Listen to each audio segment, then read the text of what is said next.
Good afternoon, students. Today we study about breast cyst, tumors and malignancy of the breast. ठीक है, इसके पहले हमने ब्रेस्ट एब्सेस पढ़ा, गायनेकोमास्टीशिया पढ़ा, ठीक है, और ब्रेस्ट के और भी जितने भी डिसऑर्डर्स होते हैं वो पढ़े, है ना। अब हम बात करते हैं उसके ट्यूमर्स के बारे में। मैलिग्नेंसी ट्यूमर जो होते हैं, जो कैंसर, ब्रेस्ट कैंसर का फॉर्म करते हैं, उसके बारे में हम पढ़ेंगे। So let's start breast cyst. So यहाँ पे breast cyst क्या है? Breast cyst is an fluid-filled sac with the breast. Patient can have one or many breast cysts. They are often described as a round of oval lumps with distinct age and texture. A breast cyst usually feel like a soft grape or water-filled balloon, but sometimes a breast cyst feel form. अब यहाँ पर जो breast है वो किससे, fluid fill sac से बना हुआ है, ठीक है। उसको पेशेंट जो है ब्रेस्ट सिस्ट लेता है, उसको डिस्क्राइब किया गया है राउंड और ओवल लंप से, ठीक है, डिस्टिंक्ट एज में, और टेक्सचर उसका ब्रेस्ट से कैसा लगता है, feel like soft grape like structure, good जैसे ग्रेप्स होता है ना, तो सॉफ्ट ग्रेप लाइक स्ट्रक्चर जिसमें या फिर वाटर फिल्ड बलून। अब वाटर फिल्ड बलून कैसा होता है कि इसमें वाटर फिल्ड हुआ ऐसा, ठीक है। और कभी कभी वहां पे सिस्ट, उसको टच करने में हमको ऐसे गुठलियां भी, गुठली जैसे फील होगा ब्रेस्ट में, ठीक है, तो उसको हम क्या कहते हैं, ब्रेस्ट सिस्ट कहते हैं। अब यहाँ पर देखिए, नॉर्मल ब्रेस्ट टिश्यू और breast tissue with multiple cyst. Normal और मल्टीपल सिस्ट में क्या डिफरेंस है? यहाँ पे नॉर्मल ब्रेस्ट टिश्यू जो है वो इस तरीके से दिखते हैं, ठीक है, तो पिक्चर को ध्यान से देखिए। और breast tissue with multiple cyst, यहाँ पे सिस्ट देखिए किस तरीके से बना हुआ है।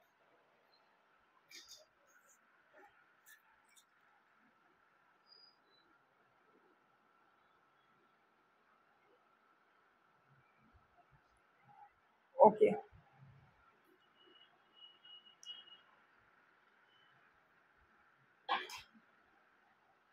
नेक्स्ट हम इसके कॉज पढ़ेंगे।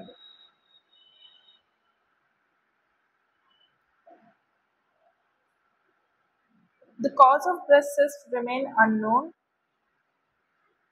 ठीक है, जो कॉज है इसका वो अननोन है, ठीक है। फिर some evidence suggests that excess estrogen in the body may play a role in breast cyst development. Breast cyst when an overgrowth of gland and connective tissue block milk duct, causing them to dilate or fill with fluid. यहाँ पे क्या हो रहा है, breast cyst क्या होता है, जो ब्रेस्ट सिस्ट का जो कारण है वो अननोन है, वो हो जाता है, बस उसका कोई एग्जैक्ट कॉज नहीं पता है। लेकिन ये इस वजह से भी माना जाता है कि excessive growth of excessive estrogen जो है बॉडी से रिलीज होना, तो वो एक रोल प्ले करता है ब्रेस्ट में सिस्ट के डेवलपमेंट का। अब ये जो ब्रेस्ट सिस्ट है ये कब होता है, ये ओवर ग्रोथ होता है किसका, ग्लैंड्स का और कनेक्टिव टिश्यू का, ठीक है, जो कि मिल्क को क्या कर देता है, ब्लॉक कर देता है, मिल्क डक्ट को ब्लॉक कर देता है, ठीक है, जहाँ से दूध निकलता है। अब वो मिल्क डक्ट ब्लॉक हुए तो यहाँ वो क्या होगा, पुशिंग, मतलब उसको जो है वो डायलेट मतलब नहीं होने देता, और वो जो फ्लूइड है वो फिल रह जाता है, ठीक है। पुशिंग मतलब वो दबने के कारण वहाँ पे जो फ्लूइड है वो निकल नहीं पाता, वो फिल रह जाता है, तो उसकी वजह से वहाँ पे सिस्टिक फॉर्मेशन हो जाता है, तो ये उसका कॉज है, ठीक है। अब इसमें दो तरह के कॉज होते हैं, एक माइक्रोसिस्ट और एक मैक्रोसिस्ट। जो माइक्रोसिस्ट है वो बहुत ज़्यादा स्मॉल है और इमेज में देखने को मिलता है ना, इमेजिंग टेस्ट में देखने को मिलता है, और जो मैमोग्राफी है उसमें और अल्ट्रासाउंड में अपने को माइक्रोसिस्ट देखने। जो मैक्रोसिस्ट जो होता है वो लार्ज होता है और वो ग्रो होता है 1 से 2 इंचेस, मतलब 2.5 to 5 सेंटीमीटर के डायमीटर में वो ग्रो होता है, ठीक है। और large breast cyst can put pressure on near by breast tissue, pushing causing breast pain or discomfort. यहाँ पे क्या हो रहा है, जो लार्ज टिश्यू, जो लार्ज इनफ टिश्यूज हैं वो क्या हो रहे हैं, वो ग्रो हो रहे हैं 1 to 2 इंचेस, 1 से 2 इंचेस में, ठीक है। कितना बढ़ रहा है, 2.5 to 5 सेंटीमीटर बढ़ रहा है डायमीटर में, और ये लार्ज ब्रेस्ट सिस्ट बन रहे हैं और प्रेशर इंक्रीज कर रहे हैं, प्रेशर लगा रहे हैं, ठीक है। और ये क्या कॉज कर रहे हैं, ब्रेस्ट पेन और डिस्कम्फर्ट कॉज कर रहे हैं, ठीक है। ये सारी चीजें इसमें हो रही है। फिर बात करते हैं यहाँ पे क्लिनिकल मैनिफेस्टेशन के बारे में। क्लिनिकल मैनिफेस्टेशन में क्या हो रहा है, एक स्मूथ इजीली मूवेबल राउंड और ओवल ब्रेस्ट लंप हो रहा है, जिसको डिस्टिंक्ट एजेस में देखा जाता है। इसमें ब्रेस्ट पेन हो रहा है, टेंडरनेस हो रही है ना, इसके एरिया के अराउंड में लम्प्स देखने को मिल रहे हैं। ये सारी चीजें इसमें देखने को मिल रही है।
ओके, सो यहाँ पे मैनेजमेंट में रिक्वायर्ड है, देखो मैनेजमेंट या breast cyst don't require any treatment unless वहाँ पे सिस्ट आपको दिख रहा है या पेनफुल है कि नहीं, हम अनकंफर्टेबल नहीं होना चाहिए। इन केस ऑफ ड्रेनेज, अगर वहाँ पे फ्लूइड ड्रेनेज हो रहा है ब्रेस्ट सिस्ट में, तो वहाँ पे इजी सिम्टम्स देखने को मिलेंगे, जैसे टिपिकली ट्रीटमेंट इन्वॉल्व में एस्पिरेशन, बायोप्सी, एस्पिरेटेड सिस्ट और रेस्क्योर डिफिनेटिव ट्रीटमेंट में रिक्वायर सर्जरी। अगर डेफिनेटिव ट्रीटमेंट है तो वहाँ पे सर्जरी रिक्वायर्ड होगी, और surgical removal of breast cyst भी हो सकता है ये ऑप्शन में।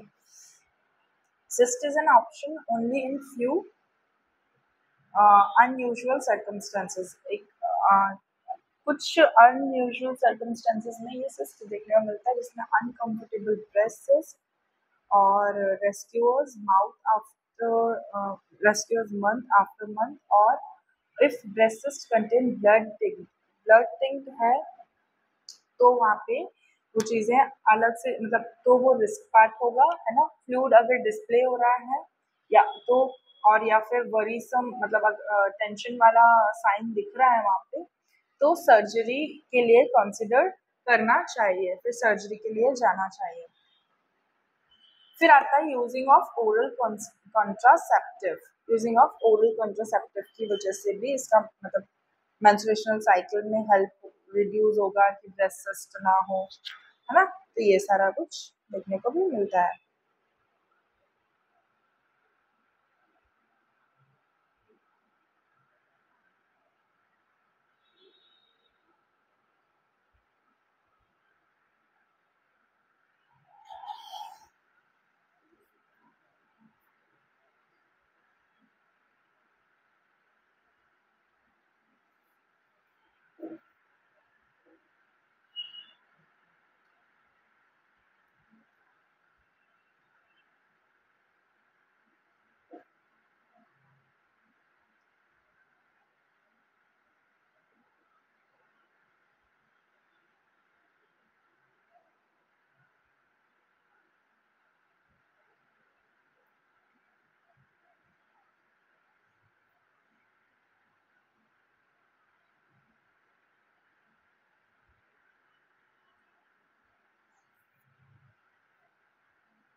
ओके, फिर यहाँ पे ओरल कॉन्ट्रासेप्टिव यूज किया, मेंस्ट्रुएशनल साइकिल हुई, ठीक है। फिर ये क्या करेगा, रिड्यूस करेगा ब्रेस्ट सिस्ट को। देखो मेंसेस आएंगे तो वहाँ पे जो सिस्टिक फॉर्मेशन है वो भी रिड्यूस होगा, ठीक है, इसलिए ओरल कॉन्ट्रासेप्टिव दे रहे हैं इसके मैनेजमेंट में। फिर आता है डिसकंटिन्यूटिंग हार्मोन रिप्लेसमेंट। डिसकंटिन्यूटिंग हार्मोन रिप्लेसमेंट कर दिया तो वहाँ पे रिप्लेसमेंट थेरेपी, मतलब उसको रिप्लेसमेंट थेरेपी बोलेंगे, इसको पोस्ट मेन्यूपॉजल ईयर्स में ये देखने को मिलता है। क्योंकि देखो मेन्यूपॉजल ईयर में अक्सर कर ये चीज होती है, क्योंकि वहाँ पे मेंसेस नहीं आ रहे हैं तो सिस्टिक की प्रॉब्लम या ब्रेस्ट कैंसर के चांसेस होते हैं after 50 age. After 50 to 45 age जो वुमेन होती है उनमें ये देखने को मिलता है। अब यहाँ पे ईयर्स में reduce the formation of cyst as well. यहाँ पे जो ईयर कई जो साल लग जाते हैं, बहुत साल लग जाते हैं जो सिस्ट है उसको रिड्यूस होने में, और पेशेंट का ब्रेस्ट पेन बहुत ज़्यादा होता है, ठीक है, ब्रेस्ट सिस्ट के कारण। और फिर उसकी वजह से हमको एडमिनिस्टर करना पड़ता है एक्टिनोमॉर्फिन या आइबुप्रोफिन, क्योंकि वहाँ स्वेलिंग और पेन को वहाँ से रिड्यूस कर सके। फिर एनकरेज करते हैं सपोर्टिव ब्रा पहनने के लिए फॉर अ गुड सपोर्ट और सराउंडिंग ब्रेस्ट टिश्यू को सपोर्ट मिले ताकि डिस्कम्फर्ट ना हो, ठीक है। इस तरीके से यहाँ पे हमारा ब्रेस्ट सिस्ट खत्म होता है। ओके, नेक्स्ट हम पढ़ते हैं ब्रेस्ट कैंसर की ओर। ब्रेस्ट सिस्ट में अगर कोई डाउट है तो मुझसे पूछ लो आप लोग, ठीक है, ग्रुप पर या फिर जहाँ पे भी आप पूछना चाहो, है ना, पूछ सकते हो। सो नेक्स्ट हम स्टार्ट करते हैं breast cancer.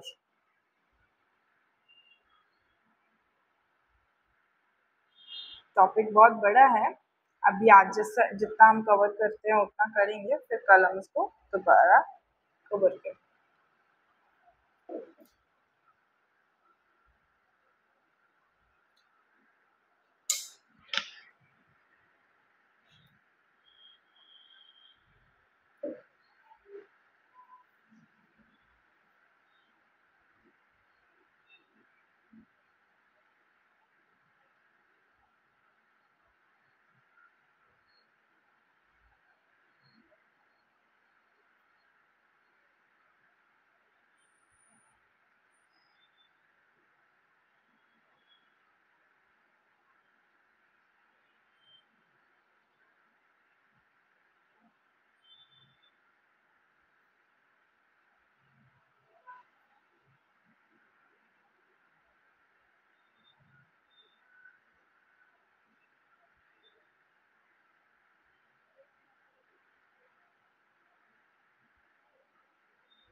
Okay, next.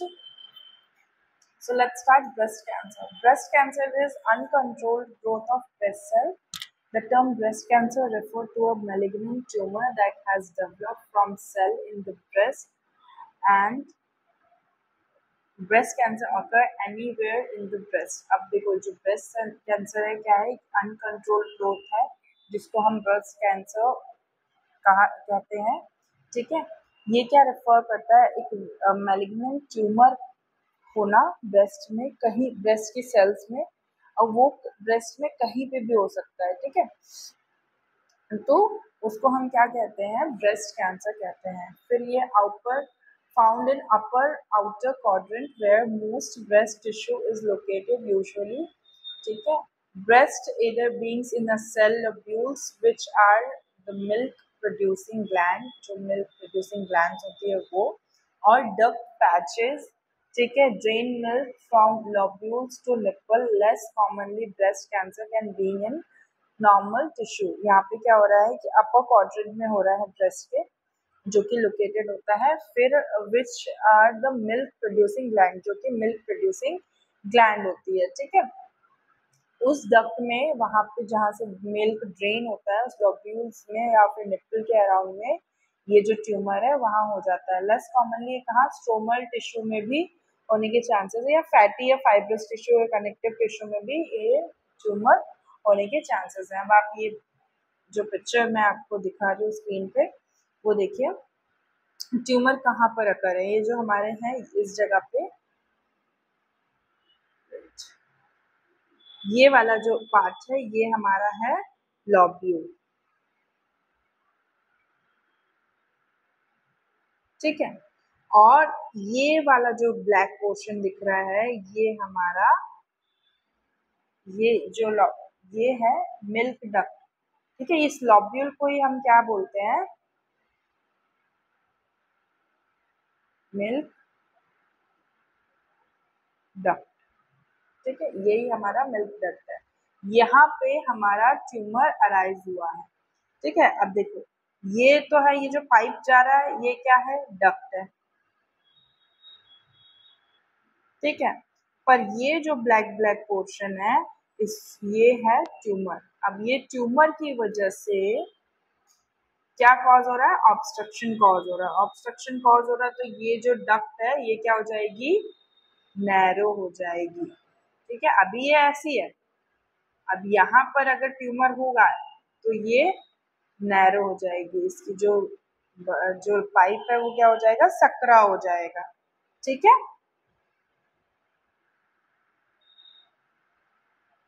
Okay, सो ये ब्रेस्ट कैंसर कॉज होने की वजह से होता है। नेक्स्ट हम बात करते हैं फॉर्म्स ऑफ ब्रेस्ट कैंसर। कौन कौन से फॉर्म होते हैं ब्रेस्ट कैंसर के। एक होता है invasive ductal carcinoma. This type of breast cancer develop in the milk duct. Account of about, जब मैं आपको कल पढ़ाऊंगी तो हम यहीं से शुरू करेंगे forms of breast cancer, okay. So यहाँ पे क्या हो रहा है, invasive ductal carcinoma, this type of breast cancer develop in the milk duct and account of about 79% of breast case. It can break through the duct wall and invade the breast fatty tissue, then metastasize out to the other part of the body through the bloodstream and lymphatic system, ठीक है, lymphatic system।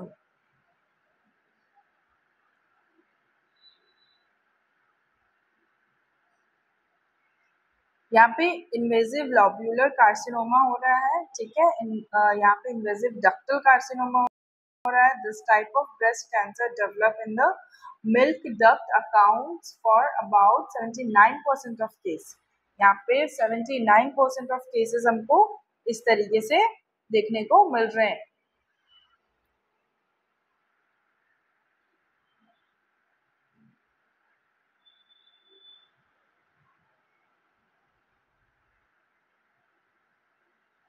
अब यहाँ पे cases originate कहाँ है, breast milk producing lobules. यहाँ पे क्या है, ब्रेस्ट मिल्क प्रोड्यूस हो रहे हैं लोब्यूल्स में। फिर आता है medullary mucinosis and tubular carcinomas. These are three slow-growing type of breast cancer. Together, they represent about 10% of all breast cancers. यहाँ पे देखने को मिल रहा है। अब आता है पैगेट डिजीज। पैगेट डिजीज में क्या हो रहा है, this type represent 1% of breast cancer. It start in the milk duct of the nipple and can spread into alveola.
Okay, यहाँ पे फिर इंफ्लामेटरी कार्सिनोमा दिस, ये देखो डक्टल कार्सिनोमा और लोब्यूलर कार्सिनोमा सूट्स कर रहे हैं, जैसे LCIS, DCIS, ठीक है। It occurred cancer cells fill the duct but haven't yet spread through the walls or into the fatty acid या फिर fatty tissue. Lobular carcinoma, it suits the LCIS. It developed in the breast milk producing lobules, doesn't require treatment, but it does increase women's risk of the developing breast cancer. Okay. सो इतने तरह के forms होते हैं breast cancer के। So that's it for today. हम लोग अब आगे की जो बातें वो कल कंटिन्यू करेंगे। Okay, so thank you class, thank you.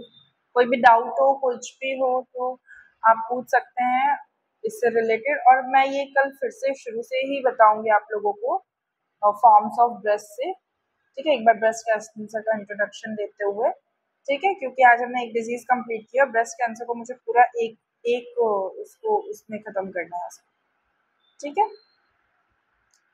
सो कल हम कंप्लीट करते हैं।